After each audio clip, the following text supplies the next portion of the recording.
जय गुरु जी संगत जी, मेरे यूट्यूब चैनल गुरु जी 13 ब्लेसिंग पर आपका हार्दिक स्वागत है। जय गुरु जी, शुक्राना गुरु जी। आप सभी साथ संगत जी को जय गुरु जी। गुरु जी आप सभी पर मेहर बनाए रखें, सर्वदा भला सर्वदा भला। संगत जी मैं आशा करती हूँ कि आप सभी स्वस्थ और मस्त होंगे। संगत जी जैसे कि मैं डेली आपके साथ में एक मोटिवेशनल स्टोरी भी शेयर करती हूँ, तो बस उसी कड़ी को आगे बढ़ाते हुए आज की जो मोटिवेशनल स्टोरी है वह है एक ही घड़ी मुहूर्त में जन्म लेने पर भी सबका भाग्य अलग अलग क्यों होता है। संगत जी हमारे मन में भी यही आता है कि एक समय पर जन्म लेने वाला बच्चा और उसी समय पर जन्म लेने वाले अन्य बच्चे, सबके भाग्य में क्या परिवर्तन है। एक ही माँ के गर्भ से पैदा होने वाले बच्चे, उनमें भी उनमें भी बहुत ज्यादा फर्क होता है संगत जी। उनका भी सबका कर्मा अलग अलग होता है। तो हम उसी उधेड़बन में लगे रहते हैं कि एक ही समय पर पैदा होने वाले व्यक्ति और कुंडली भी सेम सेम ही बन रही है। जब समय निश्चित होता है और ये ज्योतिष भी यही बोलते हैं कि जो समय है, समय के और समय के अनुसार सभी की कुंडली सेम होती है। और एक ही समय पर पैदा होते हैं तो उससे कोई फर्क नहीं पड़ता। समय, लग्न, नक्षत्र अगर एक ही समय का है तो उससे कोई फर्क नहीं पड़ता, ऐसा पंडित लोग भी बोलते हैं। लेकिन हमारे मन में ये विचार आता है संगत जी, ऐसा क्या है, क्या कर्म उसने किया है जो उसका वो फल भोग रहा है अच्छे जन्म लेकर। और वही बच्चा उसी मुहूर्त में पैदा हुआ, वो दुख भोग रहा है। एक राजा बन गया, एक रंक बन गया, ऐसा क्या अंतर है उस चीज में। तो उसी चीज को लेकर ये जो कहानी है, मोटिवेशनल स्टोरी बहुत ही प्यारी है, आप अंत तक जरूर सुनिएगा। इसमें लिखा है कि एक ही घड़ी मुहूर्त में जन्म लेने पर भी सबके कर्म और भाग्य अलग अलग क्यों होते हैं। एक बार एक राजा ने विद्वान ज्योतिषियों की सभा बुलाकर प्रश्न किया। मेरी जन्म पत्रिका के अनुसार मेरा राजा बनने का योग था। मैं राजा बना, किंतु उसी घड़ी मुहूर्त में अनेक जातकों ने जन्म लिया होगा जो राजा नहीं बन सके। ऐसा क्यों है? इसका क्या कारण है? राजा के इस प्रश्न से सब निरुत्तर हो गए। किसी के पास कोई जवाब था ही नहीं कि वो उसको क्या जवाब दे। अचानक सभा में एक बूढ़ा व्यक्ति बैठा हुआ था। वो उठा और उसने कहा, राजा से हाथ जोड़कर कहा, महाराज, आपको यहाँ से कुछ दूर घने जंगल में एक महात्मा मिलेंगे। उनसे आपको इस प्रश्न का उत्तर मिल सकता है।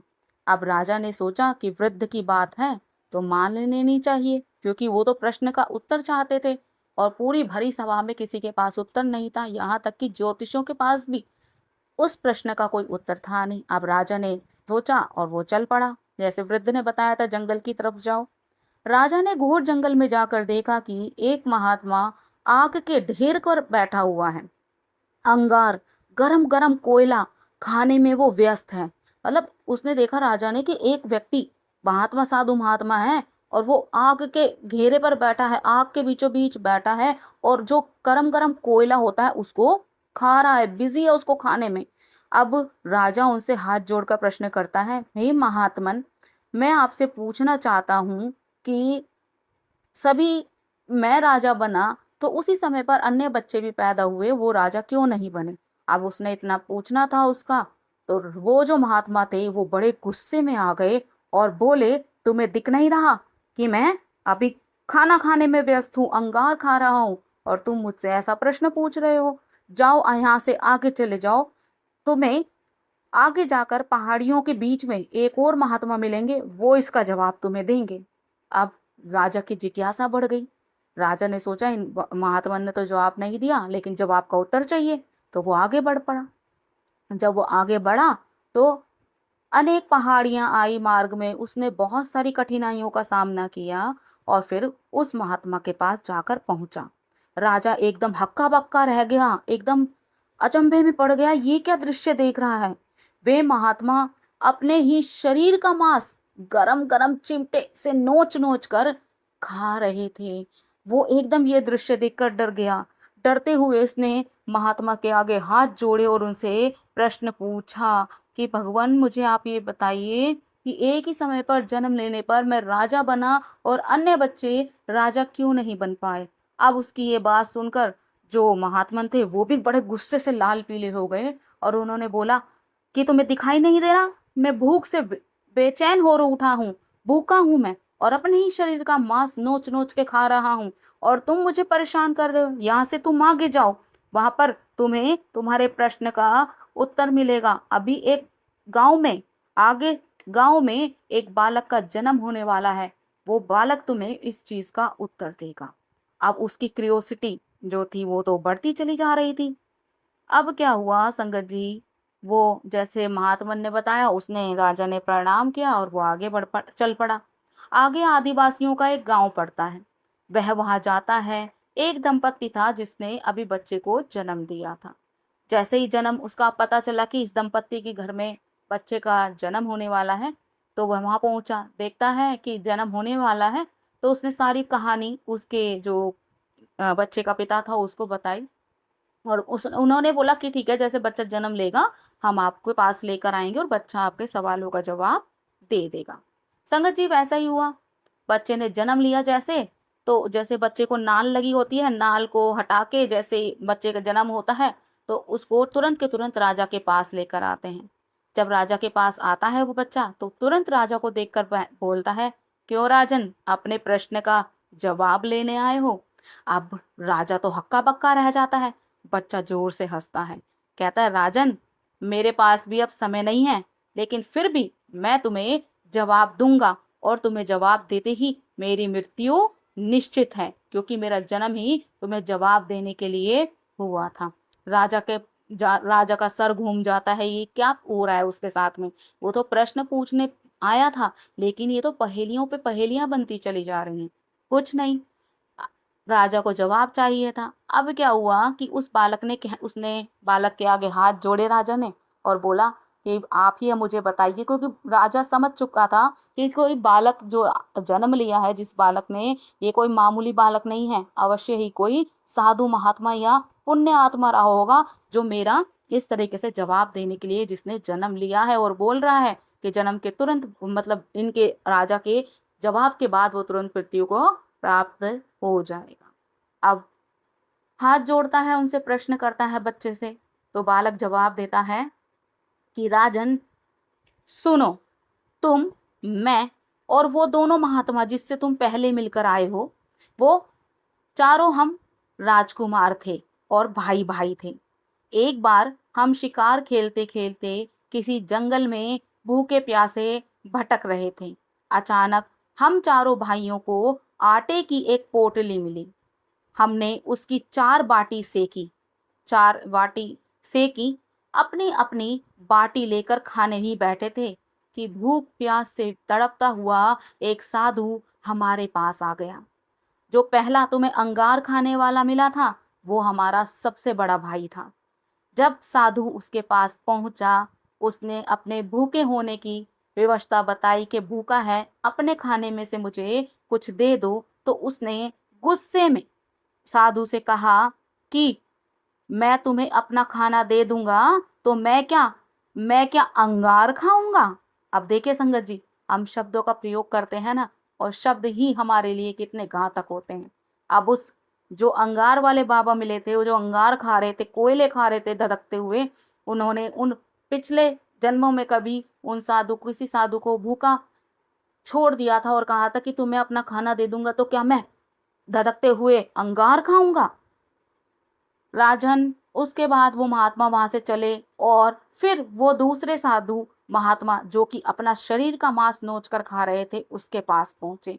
तब उन्होंने उनसे भी विनती की, अपनी व्यथा बताई कि मैं भूख से व्याकुल हूँ, मुझे अपने खाने में से कुछ दे दो। तब उसने भी गुस्से में उनको महात्मा को उल्टा सीधा बोला था और कहा था कि अगर मैं तुम्हें अपना भोजन दे दूंगा तो क्या मैं अपने शरीर को नोच नोच के खाऊंगा। और देखो आज वो उसी परिस्थिति में अपने शरीर को नोच नोच खा रहा है। अब भूख लाचार से व्याकुल अब वो व्यक्ति जो महात्मा थे मेरे पास आए। जो बालक था वो अपनी व्यथा बताता है कि वो अब मेरे पास आए तो मैंने उनको बोला कि जाओ जाओ यहाँ से जाओ, अगर मैं तुम्हें अपना खाना दे दूंगा तो क्या मैं भूखा मर जाऊंगा। तो कि अब राजन, मेरा यही है कि मैंने जन्म तो लिया, अब मैं भूखा ही इस पृथ्वी को छोड़कर चला जाऊंगा, क्योंकि जन्म होते ही मेरे माता पिता मुझे तुझे तेरे पास लेकर आए हैं, और अब तुझे प्रश्न का उत्तर देते हुए मैं भूखा ही इस धरती से चला जाऊंगा। उसके बाद हे राजन, सुन आगे कहानी। उसके बाद वो महात्मा प्यास से व्याकुल अब तेरे पास आया। जब वो तेरे पास आया तो तुझसे भी उसने अपनी भूख की व्यथा कही कि वो भूखा है, उसको खाने के लिए अपने भोजन में से कुछ दे दे। तब राजन, तूने अपने खाने में से जो बाटी थी, उस बाटी का तूने आधा हिस्सा किया, आधा उस धर्मात्मा महात्मा को दे दिया और आधा तूने खुद खा लिया। तब महात्मा बड़े खुश हुए और बोले, तुम्हारा भविष्य तुम्हारे कर्म और व्यवहार से फैलेगा। बालक ने कहा, इस प्रकार उस घटना के आधार पर हम अपना अपना भोग भोग रहे हैं। और ये बोलते ही वह बालक तुरंत मर गया। धरती पर ऐसे ही अनेक बच्चे फल फूल सब्जी पौधे जन्म लेते हैं, जिनके गुण आकार समान होते हैं, लेकिन सबका स्वाद भिन्न भिन्न होता है। तो संगत जी, राजा ने फिर नतमस्तक होकर अपने उस भगवान को, अपने अपने कह सकते हैं दयालुता को प्रणाम किया कि जो उसने प्रश्न किया था उसको उत्तर मिल गया, और उससे उसको सबक भी मिला कि कभी भी किसी को कटु वचन नहीं बोलने चाहिए। और अगर आप कटु वचन बोल रहे हैं ना, तो उन शब्दों को ध्यान से बोलिए, क्योंकि शब्दों में वो अपार शक्ति है कि जो आपके शब्द हैं वो ब्रह्मांड सुन रहा है। वो ब्रह्मांड में जाते हैं और दोबारा रिपीट होकर वो तुरंत आपके पास चले आते हैं। किसी ना किसी समय में, किसी ना किसी जन्म में वो आपको कर्म के रूप में सामने आते हैं और आपको वो भोगने ही पड़ते हैं। तो संगत जी, कहते हैं ना कि कभी भी गलत मत बोलो, गलत मत सोचो, बुरा मत करो, बुरा मत देखो। और अब तो हम खैर गुरु जी की संगत हैं और गुरु जी से जुड़ चुके हैं, तो गुरु जी तो वैसे ही हमें गलत कर्मों से बचा लेते हैं। अगर हम गलत भी कर रहे हैं ना, तो संगत जी, गुरु जी हमें ठोकर जरूर लगाते हैं, लेकिन हमें संभाल भी लेते हैं कि मेरा बच्चा है, ठोकर लगा रहा हूँ इसको, ये सीखेगा, लेकिन इसको गिरने से भी बचाना है। तो संगत जी, वही है कि गुरु जी पर ध्यान केंद्रित कीजिए, गुरु जी से के स्वरूप के सामने बैठिए, जो आपके मन में चल रहे हैं विचार उनको बोलिए, और जहाँ तक हो सके अच्छा बोलिए, अच्छा करिए और अच्छा ही सोचिए। जय गुरु जी, शुक्राना गुरु जी, जय जय गुरु जी।